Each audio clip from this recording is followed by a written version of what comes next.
Muy bien, entonces voy a compartir pantalla.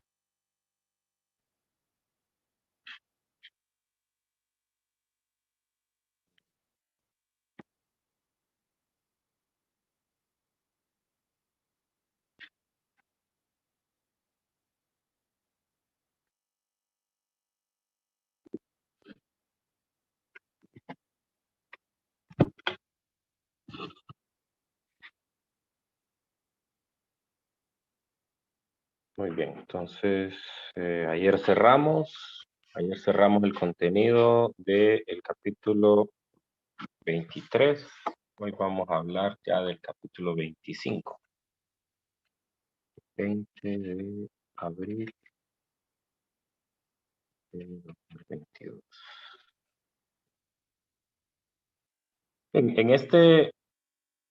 En este último capítulo vamos a hablar sobre conceptos básicos de circuitos de corriente directa.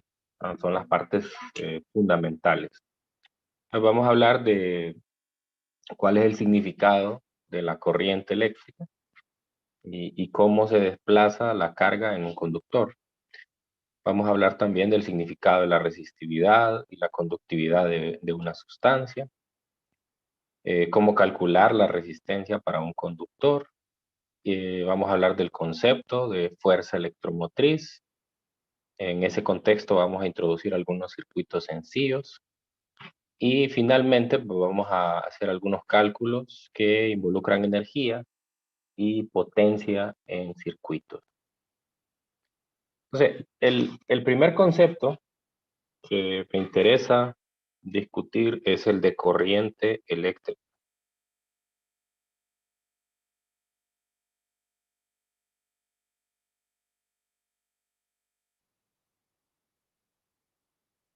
Okay, la corriente eléctrica, pues en términos generales, una corriente es el movimiento de cargas de una región a otra. Así se define de forma general una corriente. Movimiento de carga de una región a otra. Pues nosotros ya vimos un poco sobre cómo se pueden mover las cargas y vimos que para que exista un movimiento de cargas, digamos sin la necesidad de que un agente externo las impulse, pues necesitamos un campo eléctrico. Entonces nosotros sabemos que en la presencia de un campo eléctrico, vamos a poner aquí un par de líneas de campo.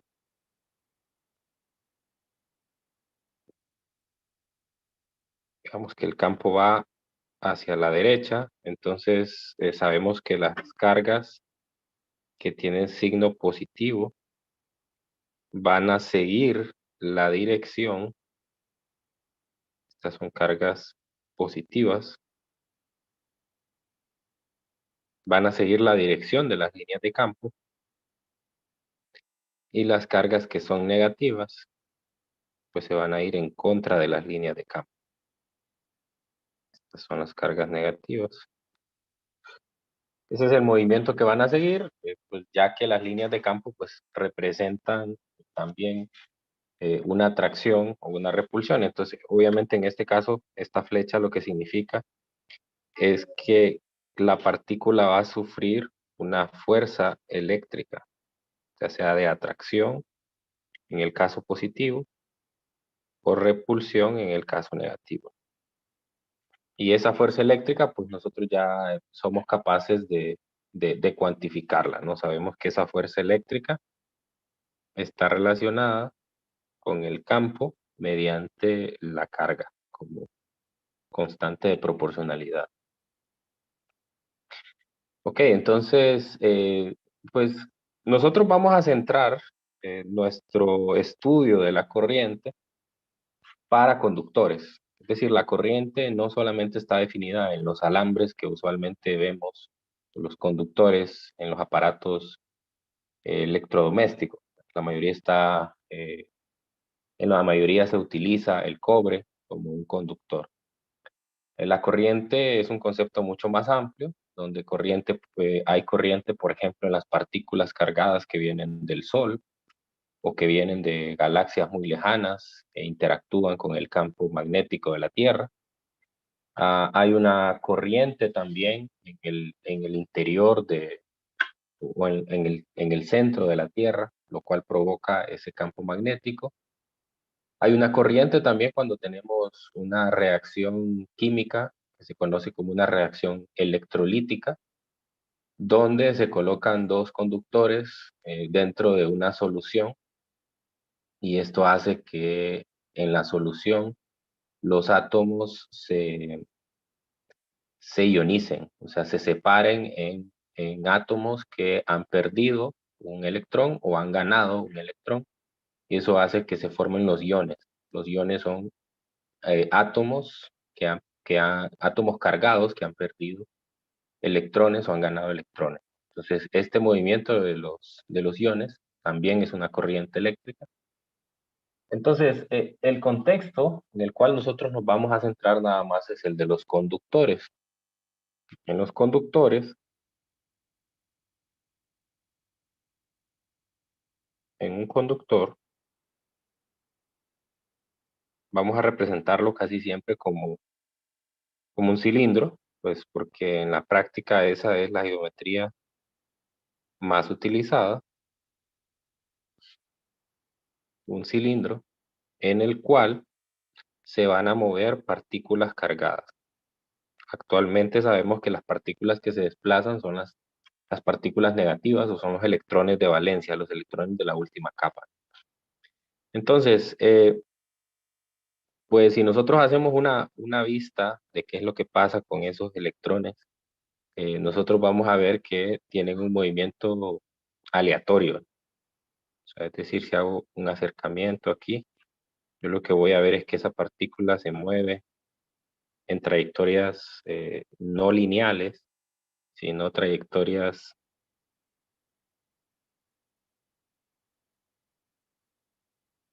más o menos más caóticas, ¿no?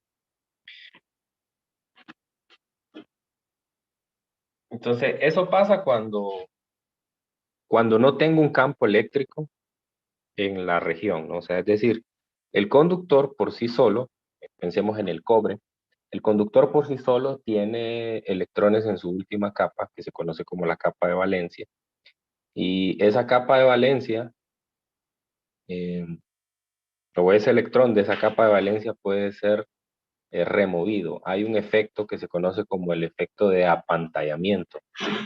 Es decir, los conductores como el cobre son elementos que tienen una gran cantidad de átomos de electrones, perdón, en su corteza.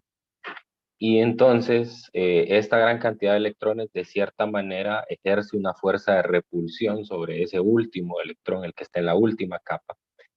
Y entonces este tiende a desligarse del átomo y entonces a formar lo que se conoce aquí como una nube electrónica. Entonces, esos electrones que están ahí rondando en ese movimiento aleatorio se conocen como los electrones de esa nube, ¿no? Y son esos electrones los que nosotros podemos desplazar para generar una corriente. Entonces, cuando ya introducimos un campo, entonces lo que pasa con el conductor y los electrones de la nube electrónica es que estos ya van a sufrir una fuerza eléctrica. Entonces imaginemos que el campo viene en esta dirección.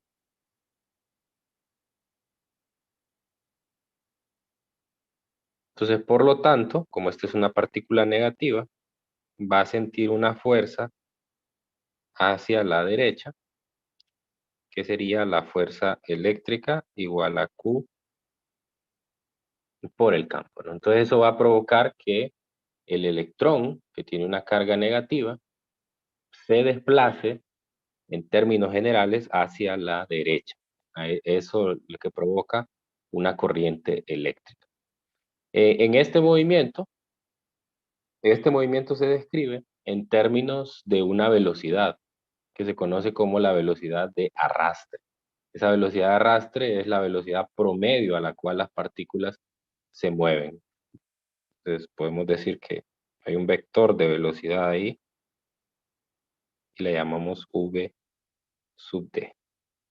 Esa es la velocidad de arrastre. Es una velocidad promedio, es decir, no puedo calcularla directamente para cada uno y más o menos como lo que pasa con los gases ideales, que hay una rapidez, pero nosotros no la podemos medir directamente, de forma directa, sino que por medios indirectos, cuando teníamos la rapidez media cuadrática, por ejemplo. Entonces, el movimiento es aleatorio, pero la rapidez media es bastante grande. Entonces, aproximadamente la rapidez de arrastre anda en el orden de 10. La rapidez media que tiene cada uno es bastante grande, ¿no? Más o menos del orden de 10 a la 6. Pero la rapidez de arrastre es bastante baja, porque ya es el promedio. Es decir, si se fija, las partículas no se van a mover de forma lineal, sino que va a ser un movimiento aleatorio, van a chocar unas con otras, van a retroceder en algunos momentos, no siempre van a ir hacia adelante. Entonces, usualmente esas velocidades de arrastre andan del orden de 10 a la menos 4 metros por segundo. O sea, es una rapidez bastante baja, ¿no? Entonces, una de las preguntas para las cuales nos hace reflexionar el libro de texto es si la rapidez es tan baja, ¿por qué nosotros cuando encendemos un foco, por ejemplo, un foco de mano, uno de la habitación, ¿por qué se enciende tan rápido? Pues es algo prácticamente inmediato para nosotros. Y la razón de esto es que el campo eléctrico se genera en el alambre con una rapidez cercana a la de la luz, ¿no? Y todos los electrones a lo largo del alambre comienzan a moverse casi al mismo tiempo, ¿no? Entonces, el tiempo que le toma a cualquier electrón trasladarse realmente del interruptor a la bombilla, pues no es despreciable, ¿no? Ok, hay una, hay una convención que utilizamos para definir la dirección del flujo de la corriente. Históricamente, no teníamos un entendimiento tan grande sobre el uso o sobre el interior de los átomos, ¿no? No sabíamos exactamente cómo estaban compuestos, sabíamos que existían partículas subatómicas ahí, pero no sabíamos cómo estaban, sino que fue hasta que se desarrolló el microscopio que ya se logró identificar un poco más cómo estaba la estructura atómica. Entonces, en la antigüedad se creía que las partículas que se movían eran las partículas positivas. Y el caso, como había mencionado antes, las partículas positivas se mueven paralelas al campo eléctrico, mientras que las partículas negativas se mueven en contra. Entonces, usualmente, y se sigue haciendo, se dice que la dirección de la corriente es la dirección de las partículas positivas. O sea, en un circuito, normalmente lo que se toma como convención o como corriente convencional es en la dirección en la cual se mueven las partículas positivas. Esto no genera ningún problema porque el, el conductor está compuesto de diferentes átomos, los átomos son eléctricamente neutros y el mismo número de cargas positivas hay de cargas negativas. Entonces eso no genera mayor problema, solo tiene que ver con la dirección. Ok, entonces con esto en mente nosotros podemos definir a la corriente. La corriente en general es la derivada de la carga con respecto al tiempo. Entonces, definimos la corriente a través de un área de sección transversal como la carga neta que fluye a través del área por unidad de tiempo. O sea, es decir, si usted toma un conductor que tiene un área en particular, Entonces, básicamente la corriente es un conteo, es un conteo. Es un conteo de cuántas partículas están pasando por unidad de tiempo en esa área de sección transversal. Sería esta de acá, en el conductor. Esa sería el área. Ok, entonces aquí tengo la definición. Tengo la definición de la corriente. Y pues lo que podemos notar directamente aquí son las unidades, que como ven, sería un coulomb por segundo. A esa unidad se le conoce como el ampere. Una A mayúscula, el ampere, aunque usualmente se dice en español, se le llama el amperio. Se le da en nombre al científico francés André Ampère, que fue uno de los que desarrolló, fue uno de los que propició los mayores desarrollos del electromagnetismo. Y pues, bueno, usualmente nosotros no empleamos el ampere, sino que usamos prefijos del sistema internacional como el miliampere o microampere. Pero ustedes ya ya más o menos saben utilizar estos prefijos porque fueron muy frecuentes en el caso del campo y de la fuerza. Bueno, entonces, si nosotros tenemos un circuito sencillo, que podría ser un circuito para alimentar un bombillo, imaginen que aquí tenemos una batería.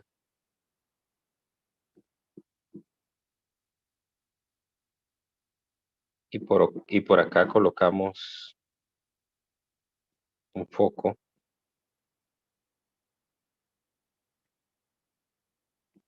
Entonces, y hacemos un acercamiento de esa región. Entonces, básicamente lo que tenemos es una región cilíndrica,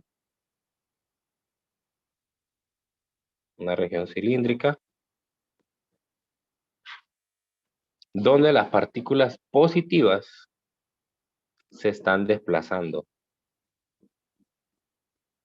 Lo vamos a pensar así como una especie de flujo de agua. Estas partículas se van desplazando hacia la derecha. Obviamente eso tiene que ver con la polaridad de la batería. Decimos que este es positivo, este es negativo. Entonces significa que en la parte positiva nosotros tenemos un exceso de cargas positivas y por la dirección del campo eléctrico, entonces estas se van a ver repelidas y atraídas por el otro polo. Entonces, por lo tanto, van a generar un movimiento, en este caso, en el sentido antihorario. Entonces, el campo eléctrico aquí viene en esta dirección. Y las partículas se están moviendo con una velocidad de arrastre v sub d o v sub d. Entonces, nosotros vamos a considerar una pequeña región del conductor de tal manera que va a tener, si las partículas se están desplazando a una velocidad constante, entonces esa región va a tener una longitud igual a la multiplicación de la velocidad por el tiempo, asumiendo que las partículas se mueven a velocidad constante.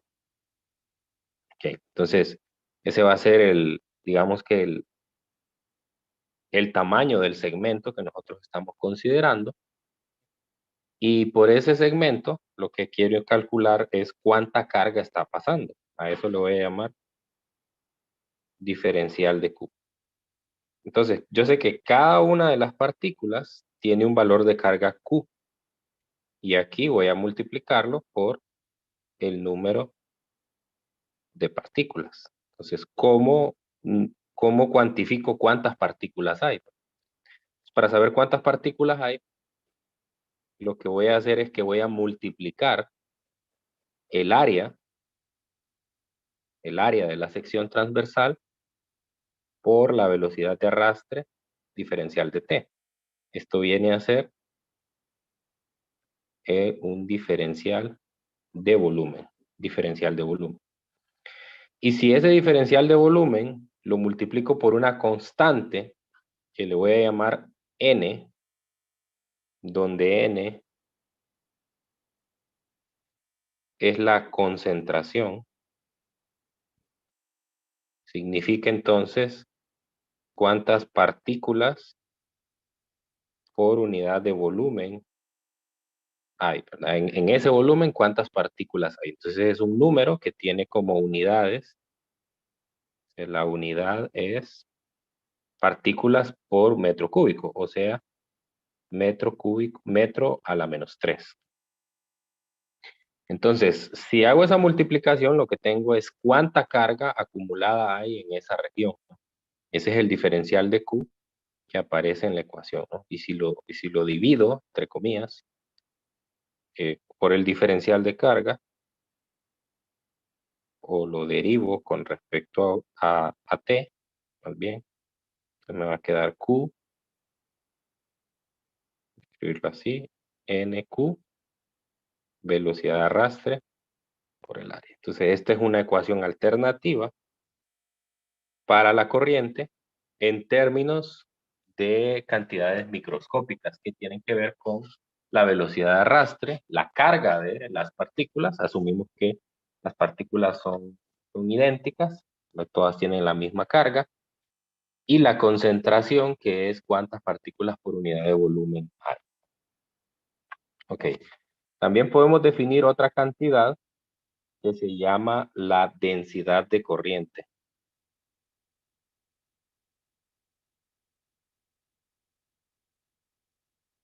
Definimos la densidad de corriente para hacer el término anterior independiente del área. Si se fijan el área, pues definimos un área ahí o un volumen infinitesimal, entonces queremos hacer independiente la cantidad del el área, ¿no? Entonces para eso definimos la densidad de corriente. La densidad de corriente, J, es igual a la corriente por unidad de área. O sea, básicamente sería dividir entre A la cantidad anterior. Y ahí tengo. Si notan, de las unidades, de la definición de J, que es corriente por unidad de área, pues se nota que la unidad para la densidad de corriente, pues es el amper por metro cuadrado. Amper por metro cuadrado. La densidad de corriente es muy importante. Tal vez en este contexto que lo vamos a ver no parezca tan relevante, pero va a ser de mucha utilidad cuando ustedes estén viendo magnetismo. En magnetismo, la densidad de corriente es el equivalente de la densidad de carga lineal que nosotros vimos en los problemas de distribuciones de carga continua. También existe algo similar en el caso magnético, se llaman las distribuciones de corriente continua. Entonces hay distribuciones lineales, superficiales, volumétricas, y entonces en el caso superficial, el intermediario ahí de densidad es la densidad de corriente J. ¿Por qué, por qué es importante introducir la densidad de corriente? Porque resulta que la corriente por sí misma es un escalar, no es un vector. O sea, es decir, si ustedes notan, cuando les hablé de que la corriente puede ir en el movimiento, en el sentido del movimiento de las partículas positivas o negativas, eso lo hace independiente de la dirección. Entonces, es porque la corriente es un escalar. Sin embargo, la densidad de corriente es un vector. Es un vector. ¿Y cómo defino la dirección en la cual va la corriente? Pues siempre va a ser siempre va a ser un vector que forma un ángulo de 90 grados con el área de sección transversal. Entonces, digamos, si yo quiero estudiar la corriente, entonces primero defino cuál es el área a través de la cual van a pasar las cargas, y en la dirección en la que se forman 90 grados, pues entonces ahí vamos a tener el vector de densidad de corriente. Ok, en términos generales, aquí en estas ecuaciones no se suele poner el signo de la carga. Casi siempre Q se pone como su valor absoluto, porque en el caso del escalar, pues lo único que me daría es la dirección en la cual se mueven, pero como dijimos, en el caso de la corriente es independiente, y en el caso de la densidad de corriente, pues también ya sabemos que va en la misma dirección o a 90 grados del área. Entonces, usualmente, aquí no lo puse, pero usualmente se colocan barras de valor absoluto sobre Q porque no se coloca el signo. Entonces, ¿por qué digo que J es un vector, no? Porque J realmente de forma vectorial se puede escribir como NQ, el vector de la velocidad de arrastre. O sea, eso quiere decir que J es paralelo a la velocidad de arrastre de las partículas. Entonces, aquí no colocamos la barra de valor absoluto para la carga, porque si las cargas que se mueven son cargas positivas, entonces J es paralelo a la velocidad de arrastre. Pero si son cargas negativas, entonces J es antiparalelo a la velocidad de arrastre. Ok, nosotros vamos a estudiar a la corriente usualmente en lo que se conocen como los circuitos de corriente directa, ¿no? Hay dos tipos de corriente. Usualmente cuando estudiamos corriente eléctrica, está la corriente directa y está la corriente alterna. Nosotros estamos más familiarizados con la corriente alterna porque es la que utilizan los aparatos domésticos, la refrigeradora, la estufa, el televisor, etcétera, ¿no? Corriente alterna. Y bueno, eso significa, se llama alterna porque es una corriente que está cambiando continuamente. Y en el caso de la que vamos a estudiar normalmente en los circuitos, es la que se conoce como una corriente directa, ¿no? Aparatos como una linterna de mano, un taladro, por ejemplo, de estos inalámbricos, utilizan corriente directa, ¿no? Entonces, en este caso se llama directa porque la dirección de la corriente siempre va a ser la misma, ¿no? Entonces, de aquí en adelante, asuma que de todo lo que estamos hablando siempre es corriente directa. Eh, Ustedes seguramente tendrán en clases posteriores pues, tiempo para analizar un poco más a detalle la corriente alterna, ¿no? Bueno, ese es el primer concepto del que íbamos a hablar hoy, la corriente eléctrica, la definición de la corriente eléctrica. El segundo concepto es el que se conoce como la resistividad.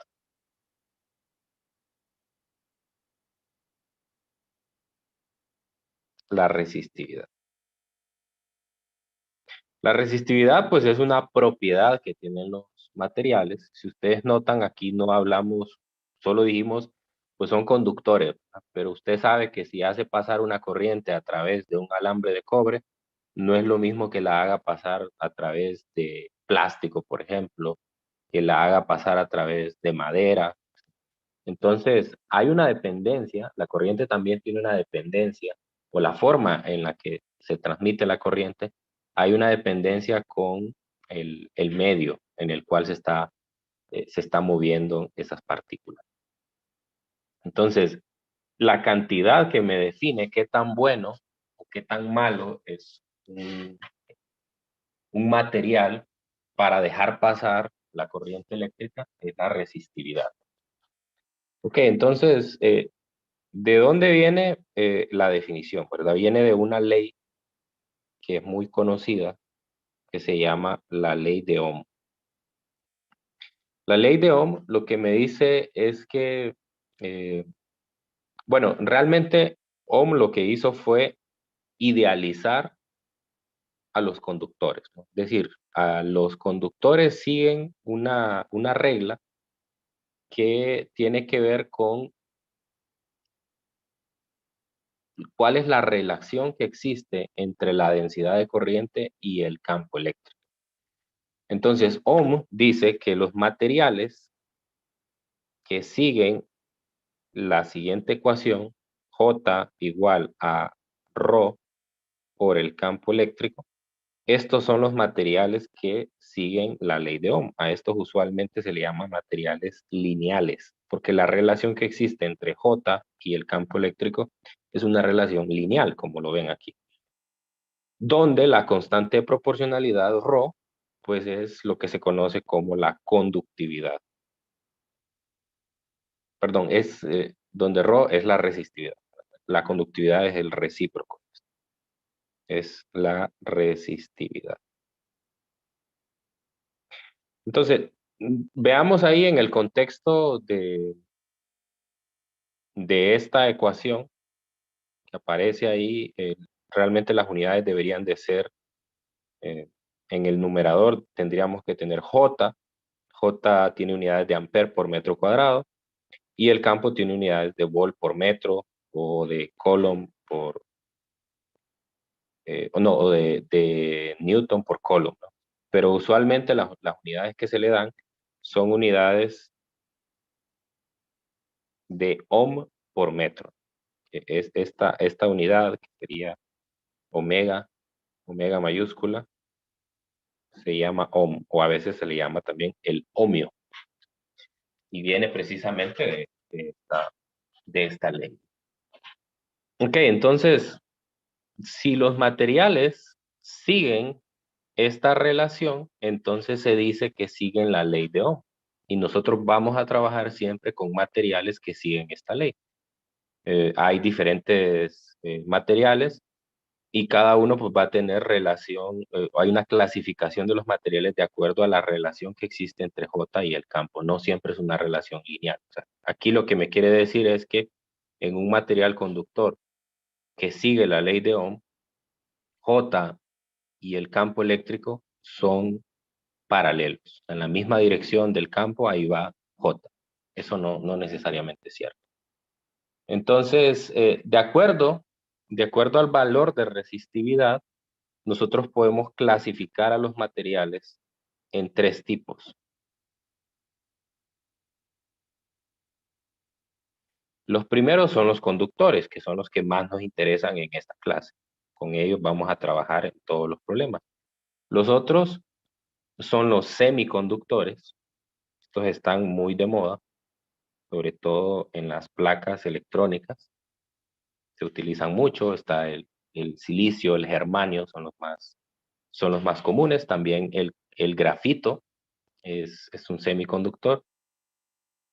Y la tercera clasificación son los aislantes.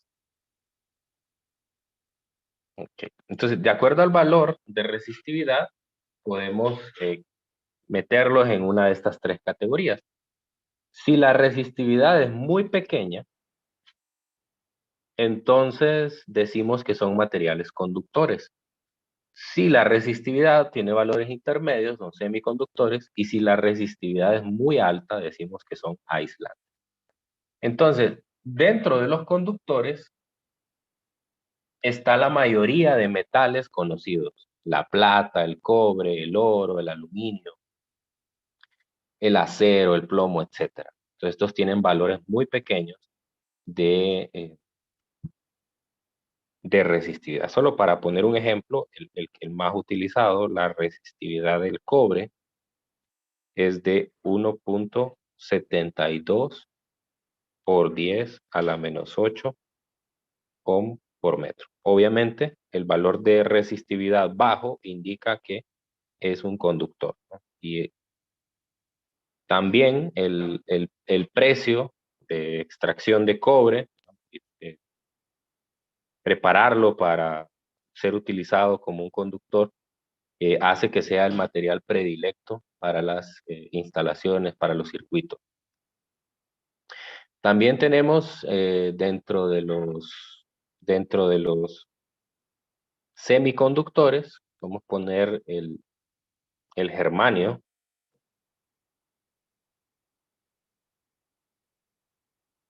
tiene un valor de 0.60. Este es un semiconductor. Y dentro de los aislantes, por ejemplo, podemos poner la madera. La madera es un aislante. Tiene valores de entre 10 a la 8 y 10 a la 11. Aquí me faltaron las unidades.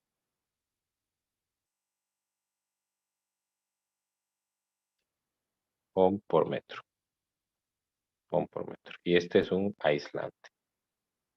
Entonces, estos valores ustedes los pueden encontrar en la tabla del libro de texto, la tabla número 25.1. Son valores que vamos a utilizar. Bueno, es importante mencionar aquí que en esa relación que existe ahí, se asume que la resistividad es constante, pero resulta que la resistividad tiene una dependencia con la temperatura. Entonces, estos valores de resistividad que están aquí se miden a temperatura de 20 grados.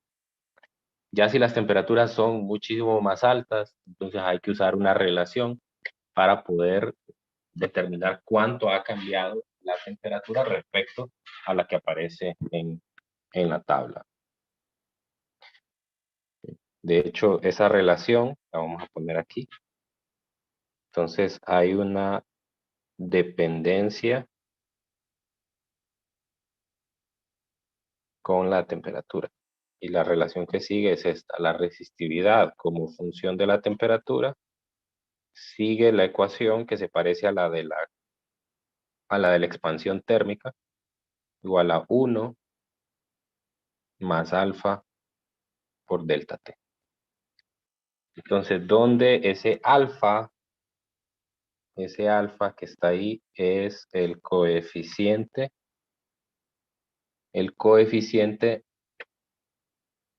térmico de la resistividad.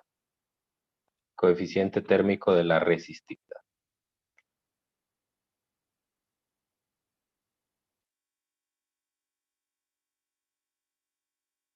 Muy bien, entonces hay una tabla, que es la tabla 25.2. Ahí están los valores, tabla 25.2. Ahí usted puede encontrar los valores de alfa para diferentes materiales. Eso es si la resistividad pues tiene un valor bastante más grande comparado con los 20 grados que aparecen en la tabla 25.1. Esa es la manera de calcular. Ok, entonces, en base a eso, nosotros podemos hacer la clasificación de los tres tipos de materiales que están arriba: el conductor, el semiconductor y el aislante. También en base a la respuesta que tienen con la temperatura. Entonces, si nosotros hacemos un gráfico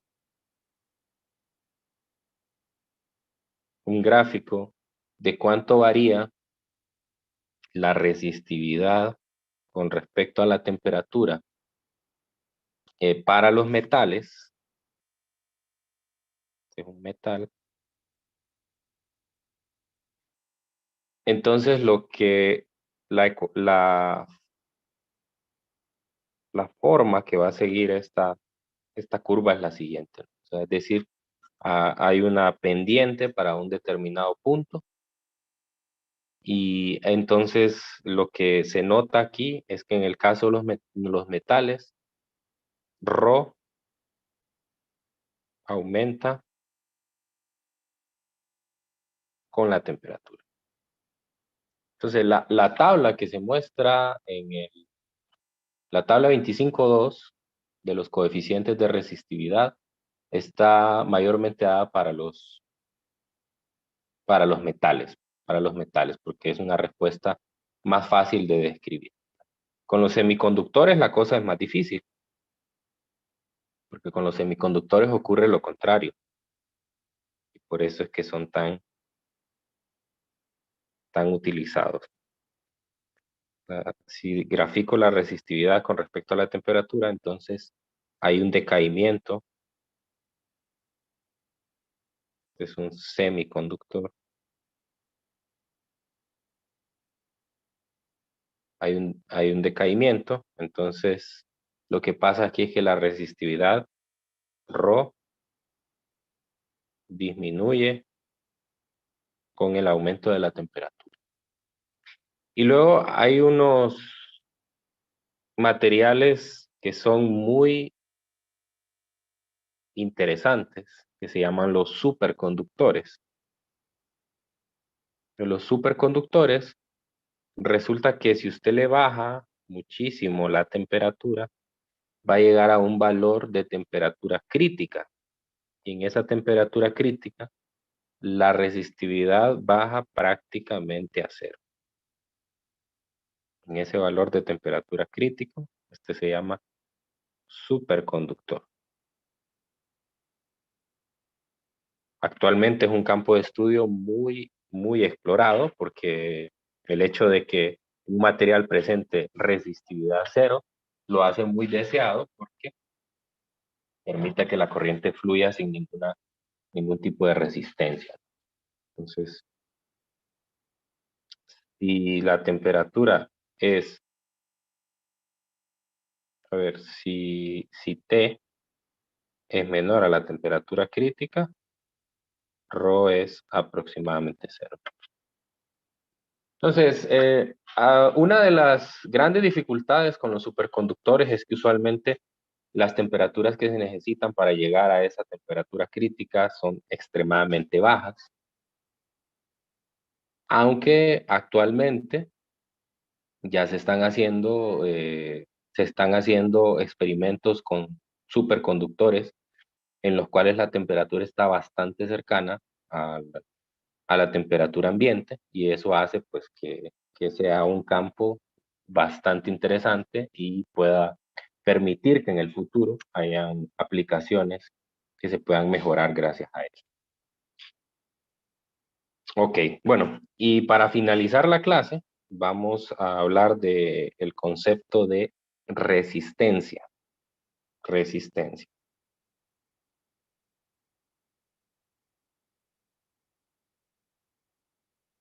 La resistencia eléctrica está relacionada con la resistividad, obviamente, ¿no? Su nombre lo hace bastante evidente.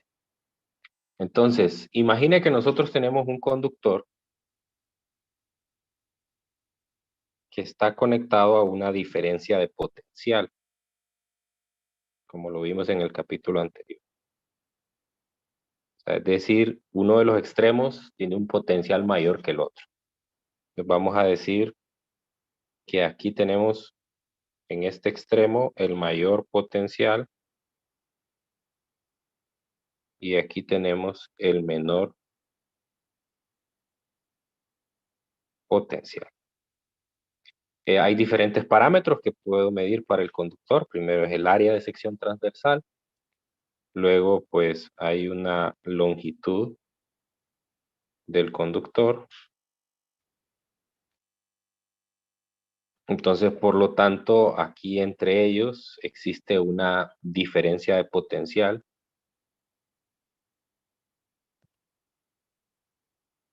La diferencia de potencial entre los dos extremos la voy a denotar con una V, sin nada más. Y voy a decir que pues las partículas se van moviendo o la corriente va en esta dirección. En esta dirección, ¿no?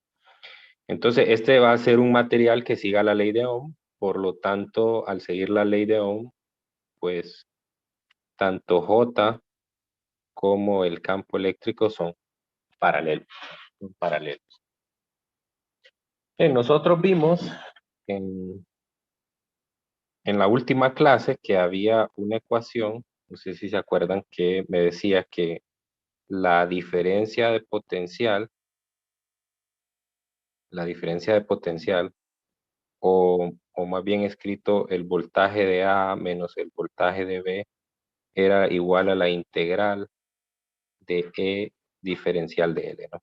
Entonces, En esta ecuación, si E es uniforme,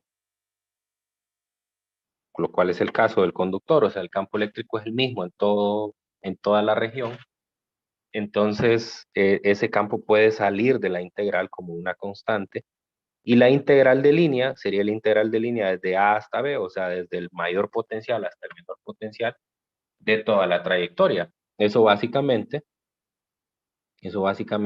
es la longitud del conductor, ¿no? Entonces, la diferencia potencial del lado izquierdo la represento como V mayúscula, el campo eléctrico uniforme como E, y el resultado del integral sería L, la longitud. Ya la longitud. Ok, entonces esa es la primera ecuación que tengo. La otra ecuación con la que cuento es la definición de la corriente. Nosotros sabemos que eh, la densidad de corriente, J, es I entre A. I entre A. Y la tercera ecuación que tenemos en este contexto es la ley de Ohm, donde la ley de Ohm me dice que el campo eléctrico es igual a ρ por J.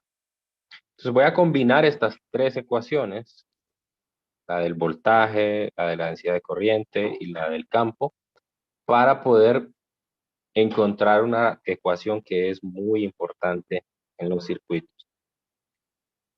Entonces primero voy a despejar tanto de la primera como de la tercera para el campo eléctrico. Si despejo para el campo eléctrico, entonces, bueno, primero esta ecuación, si sustituyo J, me va a quedar I, ρ, I por A.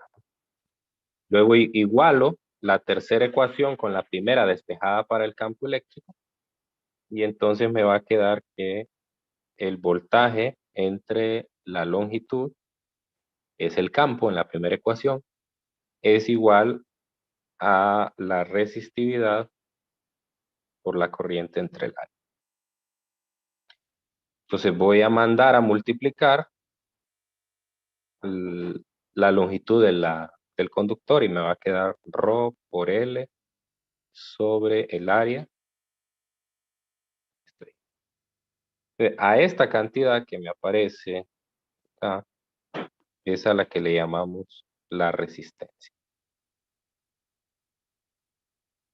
Como ven, la resistencia es una propiedad exclusiva del conductor. ¿Por qué? Porque depende de, voy a poner aquí explícitamente la ecuación, el voltaje es la resistencia por la corriente, donde la resistencia es la resistividad por la longitud del conductor entre el área.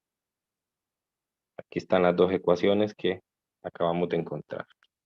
Entonces, como les digo, R, la resistencia, depende del material, porque depende de ρ. ρ es la resistividad y es diferente para cada material. Y depende también de la geometría del conductor, porque depende de la longitud y depende del área. Ya habíamos visto anteriormente que la unidad bajo la cual se define la resistencia es el ohm. Y usamos la letra griega omega mayúscula para representarlo. Entonces, normalmente la resistencia la hemos escuchado más en el contexto de unos elementos de circuito que se llaman los resistores. Los resistores vienen a ser como una especie de atenuadores de la energía que puede llegar a un determinado elemento de un circuito. Entonces, hay de diferentes tipos. Seguramente ustedes, como ya hicieron la práctica de laboratorio de circuitos eléctricos, hicieron una parte donde identificaron los resistores del circuito, ven que tienen una banda de colores, esas bandas de colores siguen un código de colores, el cual me permite saber cuál es el valor de resistencia que tiene cada uno de los resistores. Ok, bueno, entonces hay diferentes resistores ¿verdad? Está el resistor que se conoce como el resistor óhmico. En este resistor, la corriente es proporcional al voltaje, así como se ve aquí en esta ecuación. Y está el resistor que es no óhmico. A este se le llama el diodo también. El diodo, perdón, el diodo.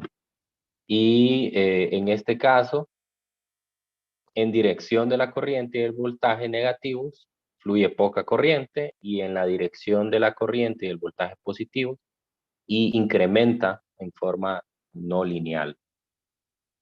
Entonces, pero nosotros aquí solo vamos a estar interesados en los resistores. Vamos a introducir algunos circuitos simples. Eso es lo que vamos a hacer en la clase de mañana. Vamos a introducir el concepto de fuerza electromotriz y algunos circuitos simples donde vamos a poner baterías y un par de resistores, ¿verdad? Y vamos a ser capaces de medir corriente, de medir resistencia en algunos de los resistores, diferencias de potencial también entre dos puntos o dos nodos de un circuito. Pues por ahí va más o menos el objetivo de conocer estos conceptos aquí, y además que les sirvan a ustedes en cursos más avanzados para poder entender mejor las cantidades de las que les están hablando. Bueno, no sé si tienen alguna pregunta, algún comentario respecto a lo que discutimos hoy.